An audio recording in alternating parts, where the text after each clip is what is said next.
The last speaker in our distinguished series, preceding my extensive closing remarks, will be Rebecca Moore of Google. She is an engineering manager at Google, where she launched and leads the development of the Google Earth Engine, which is a remarkable technology platform that puts an unprecedented amount of satellite imagery online for the first time and enables scientists to conduct global-scale monitoring and measurement of changes in the Earth's environment. Rebecca also conceived and leads the Google Earth Outreach Program, which supports nonprofits, communities, and indigenous people around the world as they apply Google's mapping tools to pressing challenges. Rebecca.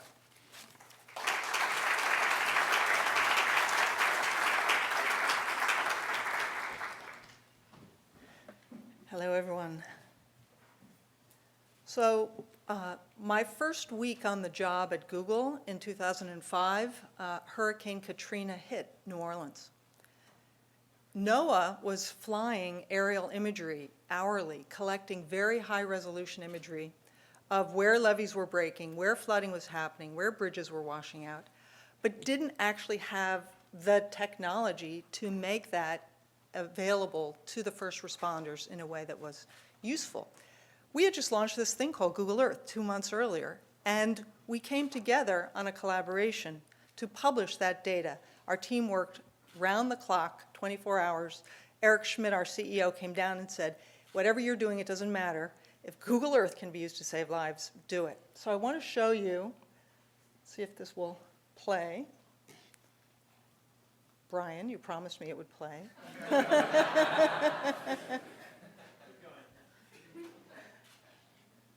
Okay. There's more videos coming. All right. What you would have seen, if Brian met his promise, is not to put too much, but we had the high resolution imagery we were stitching together in near real time and publishing that. So the first responders were actually getting phone calls from people saying, I'm trapped on the roof at 123 Smith Street. We're going into the Google Earth, entering the address, getting the latitude, longitude, flying in this special Katrina globe of Google Earth, and getting the information about how to effect the rescue. We got a phone call from the Coast Guard later saying, using Google Earth, they had saved the lives of more than 4,000 people. So this opened a lot of eyes at Google because people had been thinking of it as more of a recreational tool than a tool that could save lives. So as we looked at this call to action by the president, we were thinking about, in terms of climate resilience, what could Google offer? Well, one thing we have is a lot of computers. We can store a lot of data, and we can do a lot of number crunching or data processing on that. We also have a tremendous reach to the public. I work on the Google Earth and Maps team. We have more than 1 billion users of Google Maps every month. More than 1 billion people have downloaded Google Earth. More than 1 million custom Google Maps websites are out there. It's the most popular API on the web today. And so we wondered what if we could, and of course this is a bit aspirational, but what if we could use the computing power of Google and the broad reach with the public to make helping the public understand and prepare for these risks of climate change as accessible as using Google Maps to get driving directions. Now that probably sounds crazy, but that's what we want to try to do, working with many of you. As I mentioned, there's more than 1 million of these incredibly innovative websites out there powered by our API. Those developers could be put to work building climate resilience apps. A first example of where we really did this at scale was when NASA and the USGS opened up the Landsat archive in 2008. This is a 40-year treasure trove of satellite imagery of the planet. Enlightened government policy has made it open and free, and it had never been online. It had never been accessible before. It was sitting on tapes in a vault in South Dakota. So we thought, what if we could bring it online and actually begin to apply our computing power to extract unprecedented information from that? It took several years of working with USGS and NASA, but we now have the entire Landsat archive online, and we're getting the fresh imagery as it's collected every day. So when you have all that imagery, what can you do? Well, you can start to do things like remove clouds, because when you have every single picture of the planet, you can pick all the good pixels and you can create essentially a complete cloud-free picture of the planet. This is what it often looks like, but with enough data, you can produce this kind of cloud-free imagery. We applied Google Earth Engine, the technology my team has built, to the Landsat catalog and built the world's first 15-meter, Landsat scale, cloud-free map of the cloud-free image of the entire planet. Thank you very much to USGS and NASA for the Landsat satellite. We also said, well, we want to kind of see how the Earth is changing over time. And so we stitched together every year from 1984 to 2012 a complete image, cloud-free image of the planet, and put that in the hands of the public. It was more than 2 million hours of computation, but because we ran it over 66,000 computers, we had it in a couple of days. It would have taken 300 years on a single computer. So this video worked. Thank you, Brian. Okay, you're back in my good graces. Las Vegas is growing while Lake Mead shrinks. This is 1984 to 2012. You put that in people's hands, they get it in seconds. You don't have to give them a 20-page document explaining sustainable water use. So then we began to put, now that we had the Landsat archive, we had all this computing power, we put this in the hands of the scientific community. And for example, working with Matt Hansen, who's now at the University of Maryland, we were measuring where forests have been lost in Colorado. We then further worked with him to create the world's first high-resolution map of forest cover and change from 2000 to 2012. We published that last November, published that in Science Magazine, and it's this first, there's never been a map before where you could understand in high resolution where there was forest and deforestation was happening. I encourage you to explore it. This was the first, I think, major significant result of Earth Engine.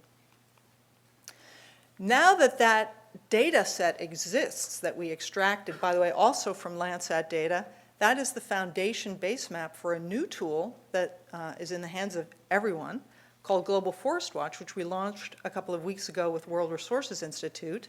This is, again, it's a picture of the world's forest, and then we are issuing alerts based upon daily satellite imagery that's coming in, showing areas of suspicious change. So there's now kind of a dashboard for the world's forest. It never has existed before. So with that as the background, what if we turned this technology to climate resilience? This is an example of a kind of a traditional static graphic image that is showing the severe drought we've been experiencing in California. It's great, but that's all there is. You can't interact with it. It's low resolution. It comes out monthly or sometimes every 6 months. There's not that much you can do with it. We're announcing today that we're partnering with the institutions who produce this to now, let's say, power it to be near real time, high resolution, interactive, and we'll be putting that in the hands for the entire United States. So that will be coming out. Another application related to climate change is managing dwindling water resources. The Ogallala Aquifer is diminishing. There's contention over agricultural watering and water consumption, but there hasn't been high-resolution data about agricultural water consumption that's easily in the hands of everyone. We're working again with science partners to make this available for the whole world. We again expect these things to be millions of hours of computation, but we've got lots of computers. I wanted to go out of the United States and actually go to Australia because we're doing a project with the Australian government. They're collecting LiDAR data for some of these island nations that are already beginning to see the impacts of sea level rise. They are doing high LiDAR level, high resolution collects, And they approached us and they said, could we give you this digital elevation model LiDAR data, and you do the magic, you stitch it together, you make it available to those island nations, and then let us work together to produce these derivative types of visualizations where people can actually see their homes going underwater. It's one thing to have a map. It's another thing to have your home, right? We have much of the world in high resolution. People can see their homes. And when you can make that connection between a model climate event and your home, it can change the game. This is one of the things we're hoping to do.